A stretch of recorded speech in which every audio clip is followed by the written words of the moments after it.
Hey guys, it's Aurora with Lavender, Hazelwood, which is welcome. So this is just going to be like a chatty head video. I'm not going to put any other footage or anything, so feel free to walk away and listen if you want to do other things. So first, I just want to say that Mr. Morley Moo passed away on Monday.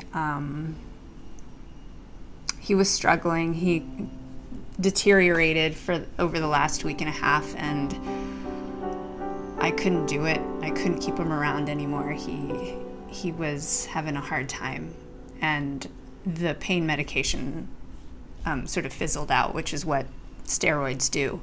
They stop working. So I had to make the call and let him go. And as excruciating as making that decision is, if you've ever been through it, you know exactly what I'm talking about. I also know it was the right decision. And probably as we're speaking right now, I dropped him off at the aquamation place yesterday, and he's being processed, which for me is hard to hold. That's all of this has been super emotional, and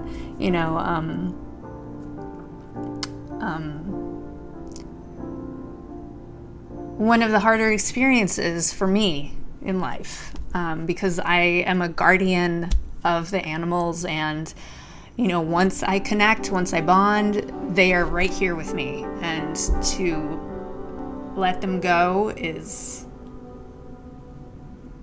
a weakness of mine.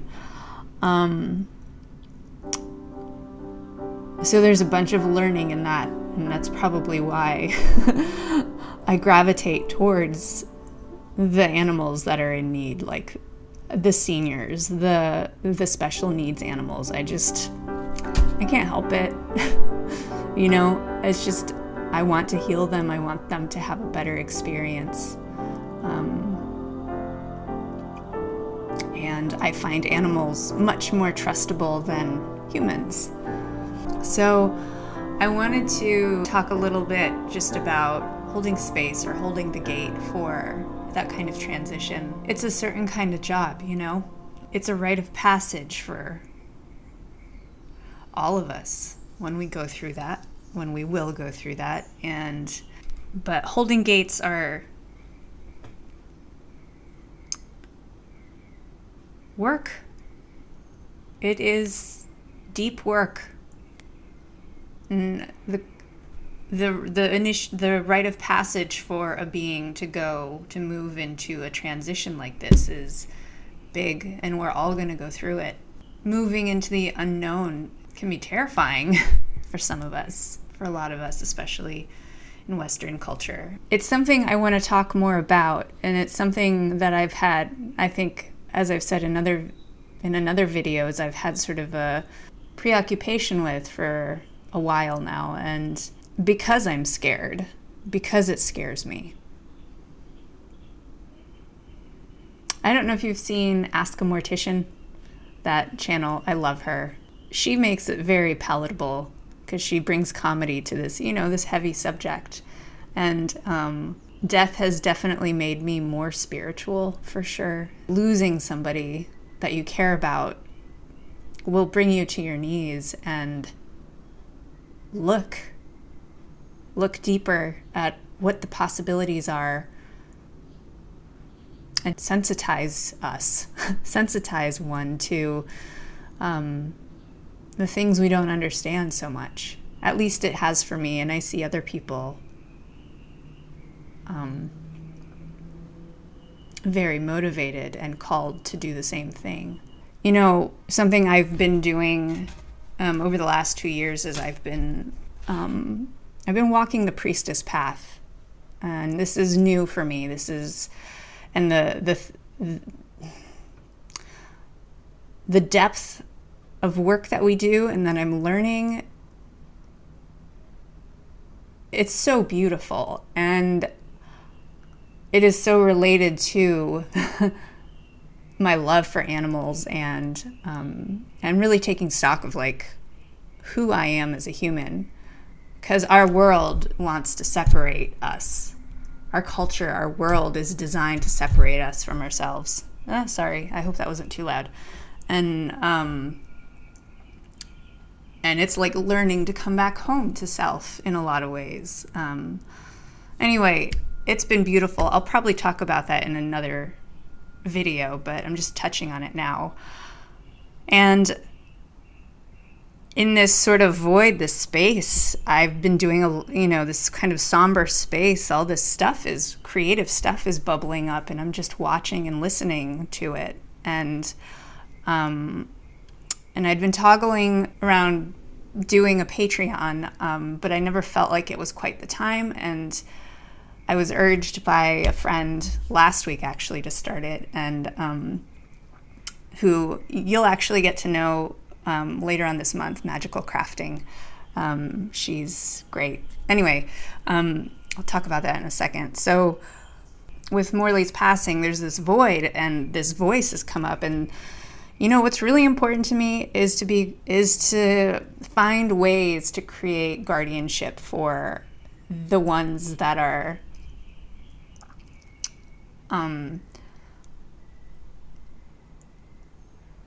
the creatures here that need our help, that are being abused and not looked out for.